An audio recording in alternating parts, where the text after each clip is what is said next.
comes from probably two things. One is the sutra practice, that by getting the commission, that it gets kind of ripened, and the other is that what is taught by these masters, that comes this faith in tantric practice. But probably if it doesn't come, we shouldn't practice at all until it comes. So it doesn't have to, just as you said, that it might not good for everyone. Whoever kind of develops faith, then can or should practice. But who doesn't have, probably shouldn't even start, because then it's difficult.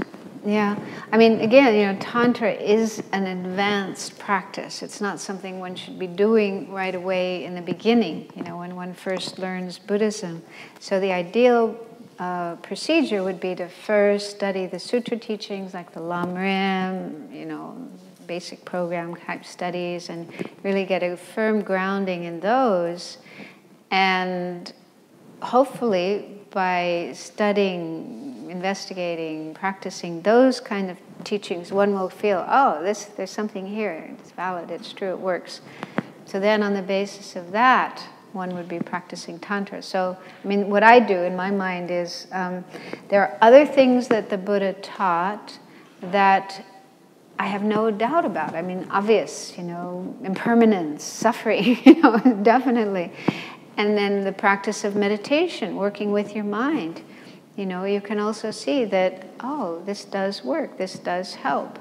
So you get a certain amount of trust, a certain amount of confidence in the Buddha and his teachings, based on the sutra practices. So then, you're kind of willing, okay, well, that much is true, that much works, that much I can see is valid. So these other things that the Buddha taught, they're probably also going to be valid.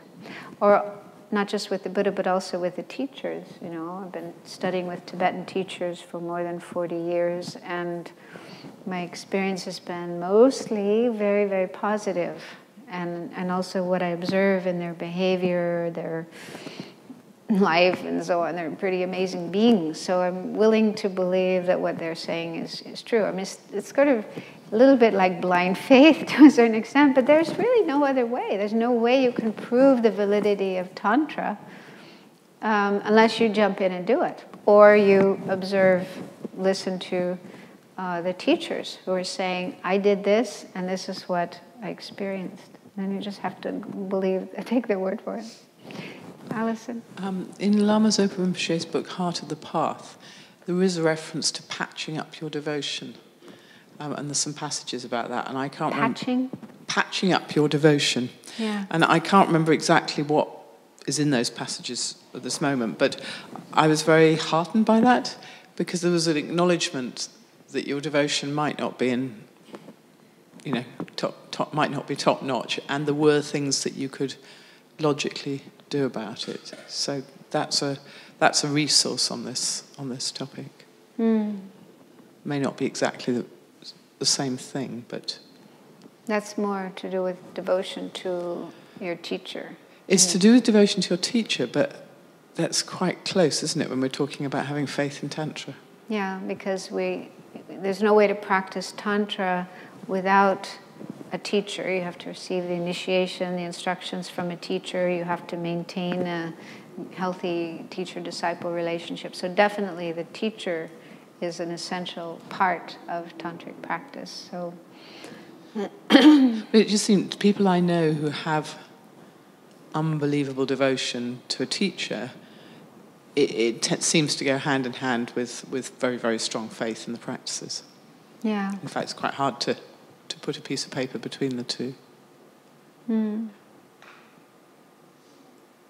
this whole idea you mentioned of patching up, there are times when I have felt a lot of doubt and sometimes even a crisis, like it's almost like, I don't know if I can continue doing this practice, And when that happens, I also, on top of that, I tend to feel really bad, like, oh, this is bad, this is a disaster, this is, what's wrong with me? Then I kind of beat myself up. And I was talking about this one day with somebody, and they helped me to see that in a different way, that having doubt and having faith are not necessarily contradictory.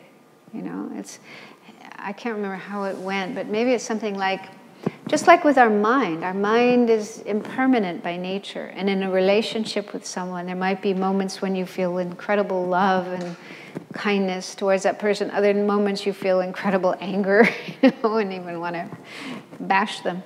But, you know, having those moments of anger doesn't cancel out the moments of love. You know, it's not like, oh, there's no love because I feel angry right now. It's just that at different moments, at different times, different things are arising in our mind.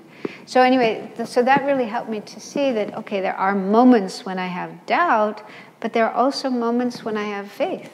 So the doubt doesn't cancel out the faith. It's just something else is arising in the mind, and it's not permanent, it's impermanent. So I just need to look at that and work with that, accept that. Don't beat myself up about it. Don't feel bad about it. Accept it in a compassionate way. And then find ways of reinstalling or patching up the faith. It's like there's something in our culture, our education, I'm speaking from personal experience here, that makes me panic about doubt and think the whole thing's gone. And as you say, it's not. That's not a true understanding of the way the mind works. Yeah. And in fact, I've heard the Dalai Lama say it's actually good to have doubt. I mean, he's talking more about the general teaching of Buddhism, you know. He says it's good to have doubt, because if we have doubt, then we will investigate. I mean, we should. That's what we should do. Investigate your doubt. Investigate this point that you're having doubt about it. Try to understand it better, and then you get beyond the doubt. So I suppose the same could apply with Tantra. If you're having doubt about that, investigate. Don't just get stuck. What the problem is if we get stuck in the doubt, you know, and then you become kind of paralyzed. It's paralyzing. It really is. You're stuck. You can't go forward. You can't go. You don't know where to go. So don't let yourself just get stuck in it. Instead, try to find a way of getting beyond it. I remember one time I got kind of stuck in doubt, and Yangtze Rinpoche was there.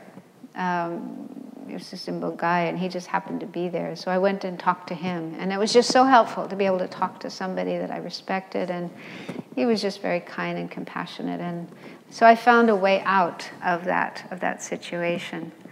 So if you can't get out by yourself, then ask for help. Seek help from someone with more knowledge, more experience than yourself, or even just a friend, just to talk about it and find a way out of that. But I think it's also important to understand it's normal and a natural, and it's not a bad thing, not the end of the world. It's not like you're doomed and you're never going to have faith again. It's just a transitory kind of passage. Anyone else have any comments about faith or doubt? Okay, well, how about a tea break? I'm sure nobody has doubt about that. Let's have a tea break.